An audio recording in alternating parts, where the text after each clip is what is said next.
a mad scientist? Yeah. Move that ice pick over there a little bit.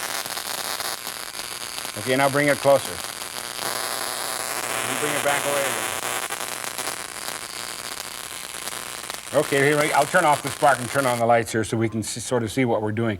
Because today, Christian, you and I are going to investigate high voltage. And to give you some idea of the kind of voltages we're talking about, the spark, when it jumps from this point to that point, it has to force its way through the air. So we're putting enough pressure behind it to do that. It ionizes the air as it jumps across the air, and scientists have calculated that roughly 1 inch, or 25 millimeters, is probably about 25,000 volts. That's a lot. Well, it sounds like a lot, but it's really not that dangerous because it's very low amperage. In other words, there's not much current there. Oh. So if we fool around with this stuff and you should feel a little tingling, you'll probably jump, but it won't hurt you.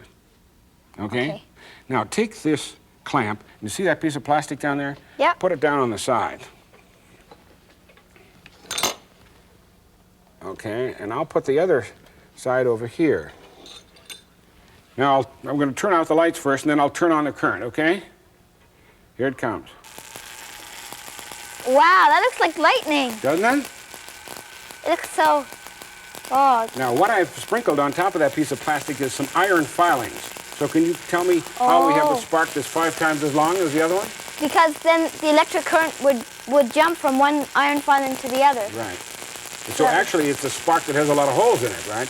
Wherever the iron filings are, the current goes through the iron filings rather than the gap. So if you added up all the gaps here, it probably wouldn't even be 25 millimeters.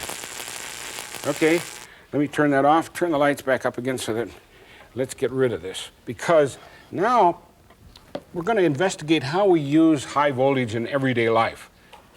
Here's a tube. You want to connect that end over there? Sure. Okay. And I'll connect the other side of the spark coil to this side of the tube. Now I'll turn it on. Nothing. You know why?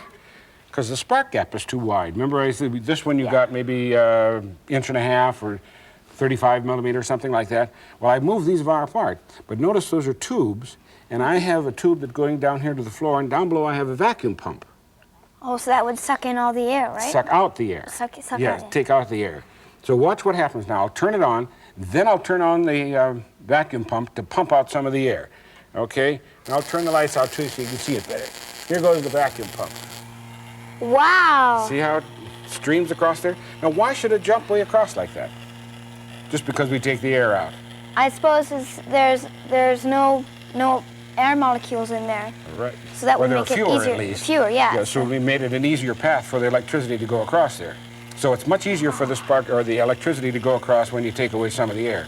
Now, let me turn the lights back on again and turn off my pump. Now, scientists have done the same thing with other kinds of tubes, and then they've added gases to the tubes so that instead of having air in there, you've got something else. So see these two tubes? Mm-hmm. Let's see which one is this. That says mercury. Mercury, and this one says neon. Okay, connect that one up to these two things. This one? Mm-hmm.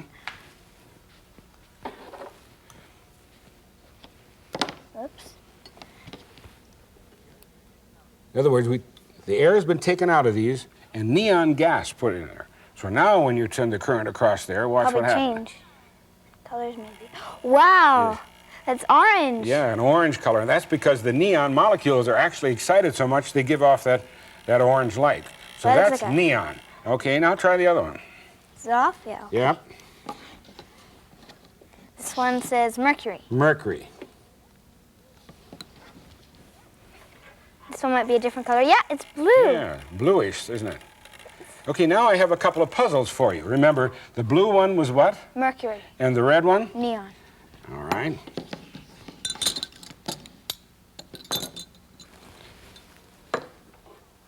Here's a little sign. Can you connect that one to the bottom there? Sure. Or the top, either one.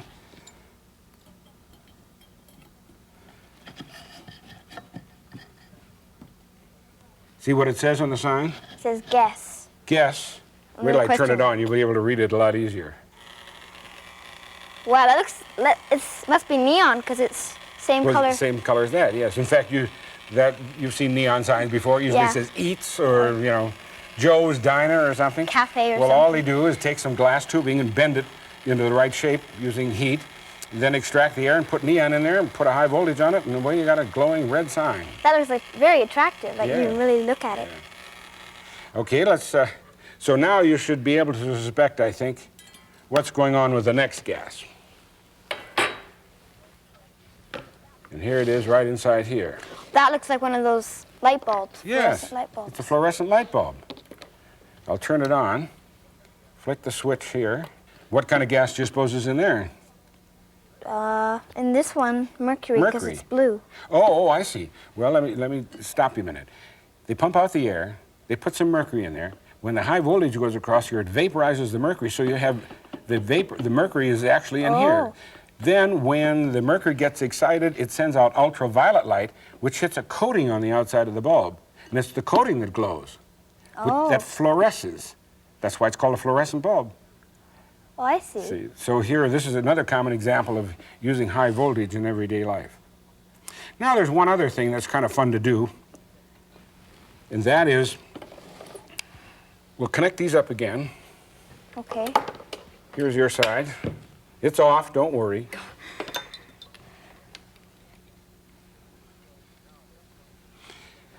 Now adjust it, Christian, until the spark does not jump. Oh, okay. Just so it does not jump. Now why isn't it jumping across there? Because it's too far apart and there isn't enough current to... There's not enough pressure to jump across because the air is in between, right? If we took out the air like we did with the vacuum, but here's another way of doing it. Watch. Wow, look at that. In other words, remember I mentioned just briefly that the spark to jump across has to ionize the air? Well, Yeah. a candle flame ionizes air also. Anytime you heat up air, you ionize some of it. So that should be enough of an explanation for you to figure out what's behind you over here. Oh, boy, that looks like on those Frankenstein movies. With Yeah, those Frankenstein movies, right. Well, here, let me turn it on first. There. Wow, Let look me at turn the that. lights down, too, just a little bit. I think you'll see it better. Wow, that looks scary. Okay, now why does it climb like that? Remember what I did with the Oh, candle? because the spark is hot, Right. which makes the air lift, and so the spark goes with the air. Right. Not only does the spark jump across, but it heats the air at the same time. This is called a Jacob's ladder.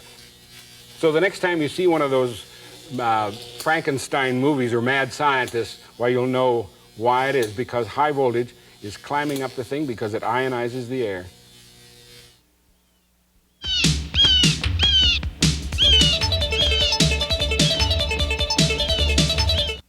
Why is it so hard to swat a cockroach?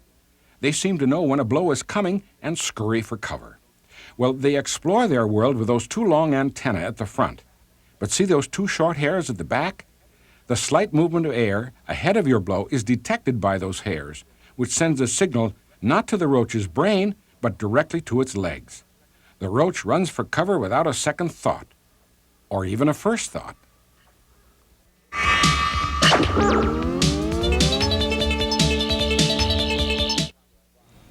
Here's a funnel in a one-hole stopper in the top of a bottle. Mm-hmm. What I'd like you to do, Ashley, is to pour this green water into the funnel so it goes into the bottle.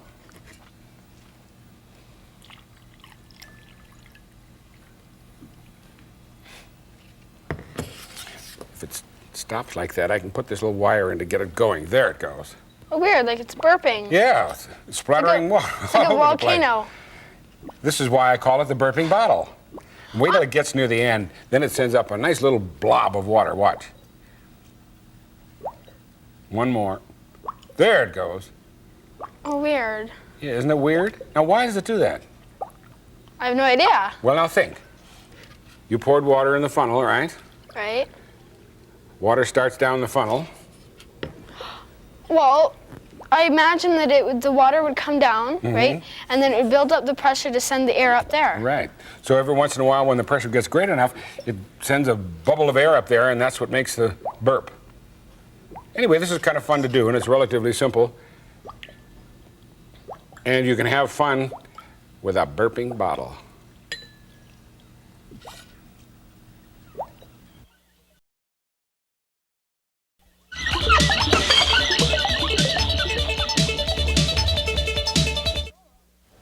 Hey, this looks like mold. Well, it does look like mold, doesn't it, Yeah. Jackie? But it isn't. It's just fine crystals. Really? Yeah, made with a formula that's relatively simple that you should be able to put together yourself. Okay. And you put it in a dish and then put absorbent things on the top. Yeah, like... Yeah, well, come in. Yeah. Look around over here and you'll see one that I think you can recognize immediately. Yeah, See what that is? that sponge. Yes. You cut it, put the formula down below, stick the sponge in the top, and then what happens, the water goes up this absorbent material, like the sponge.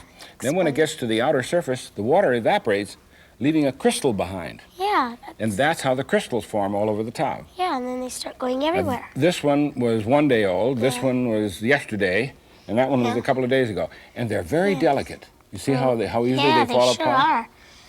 So if you're going to grow them, you ought to grow them where like you want to keep snow. them, so you don't have to move them. Yeah. Okay, then now see if you recognize what this These ones this group. are paper Christmas trees. Yes, and they were made out of blotter. Yeah, they look like decorations. Yes, and see how they Yeah. grow on all the ends like that? Yeah, they look like bells and... Okay, this was this Pretty morning. Yeah. This was yesterday. And that was about 3 days. Oh, yeah, this one looks like sort of icing, frosting. Good enough to eat. Yeah. Looks pretty Then, good. then that's blotter paper, and so is Yeah. this. Yeah. Now you can see already how it's forming all over the sides. Yeah. That must have been like this morning. That's this morning, and right? That would be This one I yesterday. moved, and you can see what Yeah. happened to it. Oh, It that's really pretty, gets though. broken up. But Yeah. this one is pretty good. Yeah, that's yeah, it's Now neat. remember, I told you that you could make these at home. Yeah. And I'd like to give you the formula. Do you have a piece of paper and pencil? No, not exactly. Well, I kind of thought maybe you wouldn't, so I have one prepared. Okay. Here, write down the formula. First of Okay. all, put 4. 4. Yeah, that means 4 parts. That could be teaspoons, Yeah. tablespoons, cups, Cups. cubic centimeters, anything. Yeah. The first, Okay. then 4 parts water. Okay, 4 water. There. And then 1 1 salt. salt. 1 salt. Oops. That's an S, okay. Yeah. I was gonna write the whole thing down. Take 2. Then 1 ammonia. 1. I'll just write M. AMM is good enough, right? You remember what it is. Okay. And finally, 1 part bluing. Laundry bluing. Just write blue. Okay. There. Okay, so you mix all those together in the water and then pour it in a dish. So what's the formula? 4 part water, 1 part salt, 1 part ammonia, and 1 part bluing. Right. Mix them all together, Yeah. put them in a dish of some kind, and then put something that's absorbent on the top. And in just a few days, you'll have a crystal garden. Neat.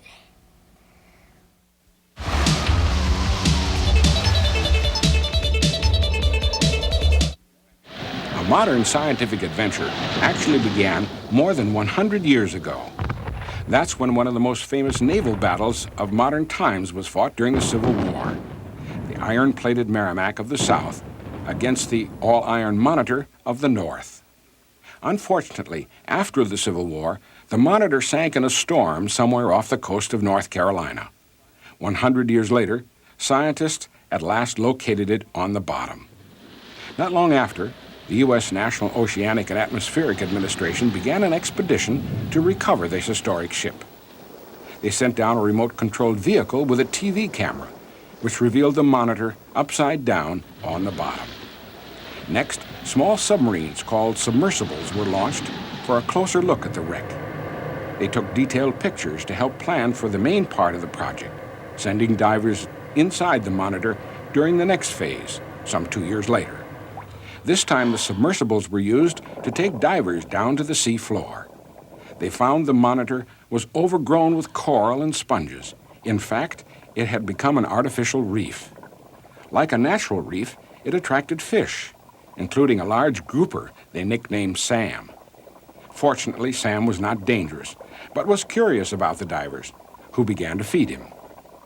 They surveyed the entire wreck, from the stern to the famous gun turret.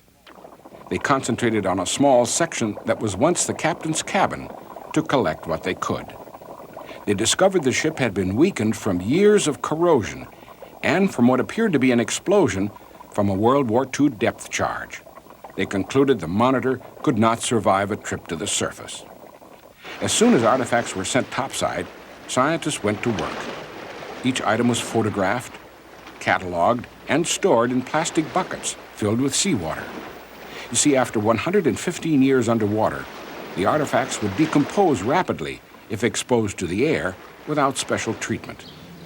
The items collected were taken to a laboratory on the shore. There they were carefully cleaned and examined. Today in museums, you can see the precious naval artifacts, pieces of history reclaimed and preserved by the scientists of the Monitor expedition.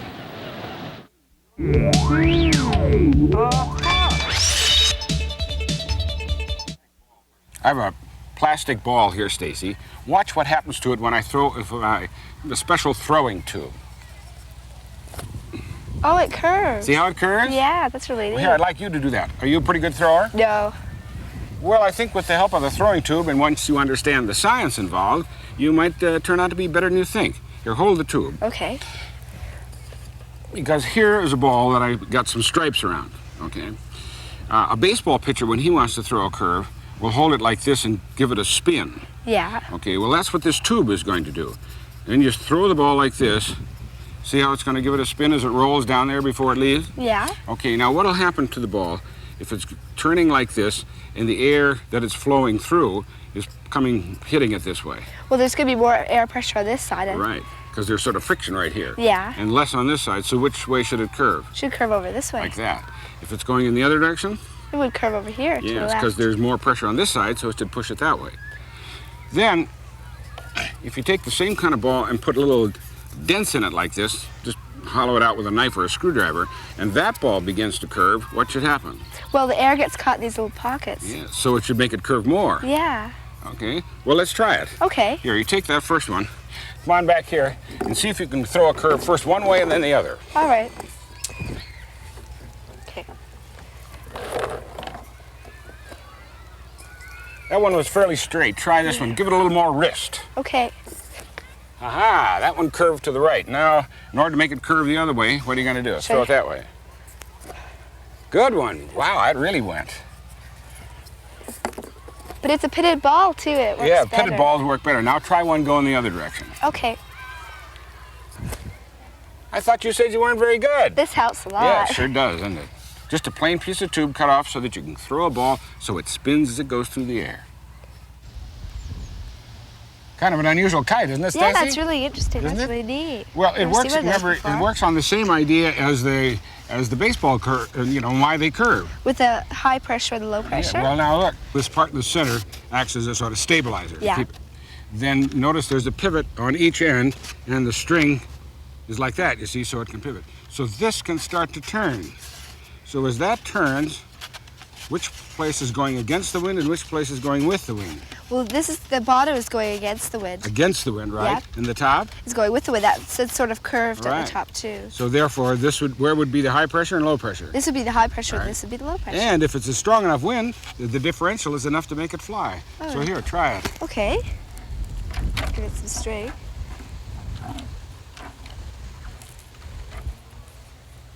Thanks a lot. Okay. Good luck.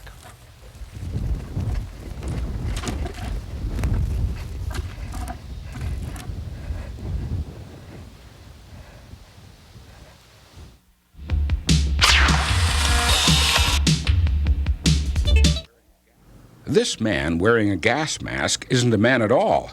It's a computer graphic image of a face. You see, a new gas mask was designed on a computer and then fitted to the image of the human face. The size and shape of the computer face can be altered. The gas mask can be designed to fit many different faces long before any actual person has tried one on.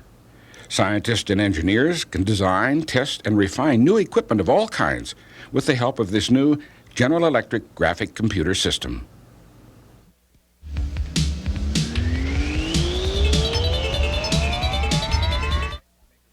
Christian, I would like you to make a small sacrifice for science. I would like a couple of your hairs. Oh, okay. I hate doing this.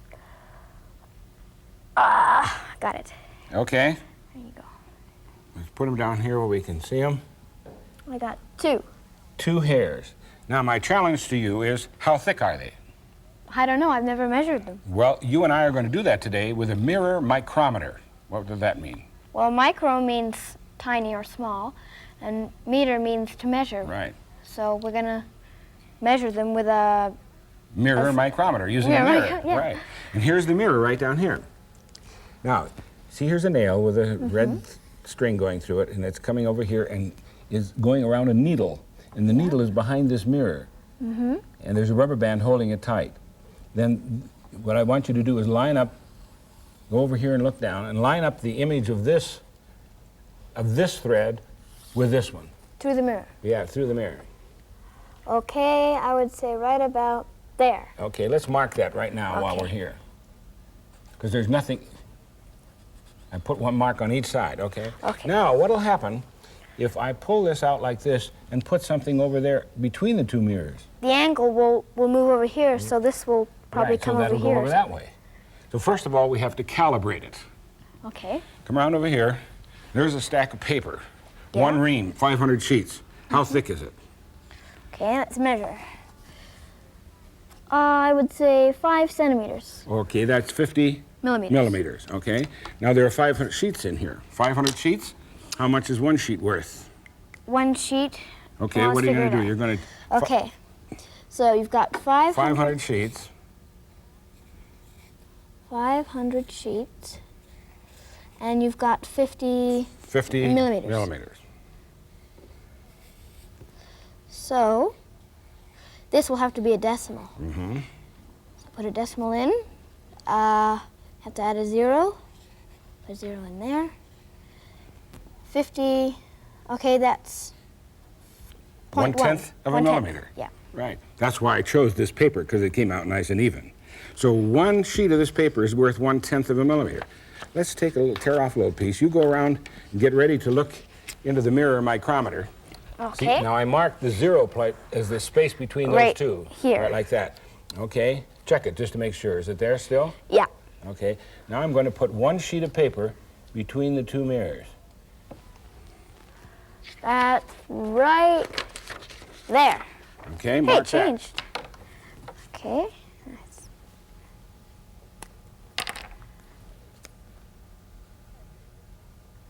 There That. Okay. we go. Here comes 2 sheets.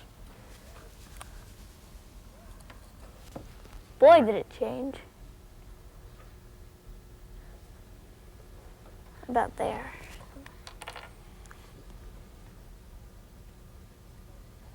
Okay, so each one of these marks now is 1/10 of a millimeter. We'd have to have 10 of them here to get a whole millimeter. Now, I will put your hair in here, and you will be able to tell me How long? How big? how thick. Well, you'll be able to get a pretty good guess anyway. Here comes one strand of Christian's hair.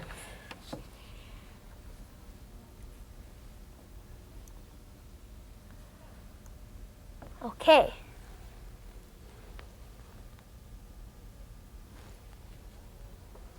Right there. About Hey. there? Yeah, It that's came out pretty close, didn't pretty it? big, yeah. So how big is one of your hairs? About the size of one of those sheets. Which is? 1/10 of a millimeter. Very good. Well, congratulations. You've now used a mirror micrometer.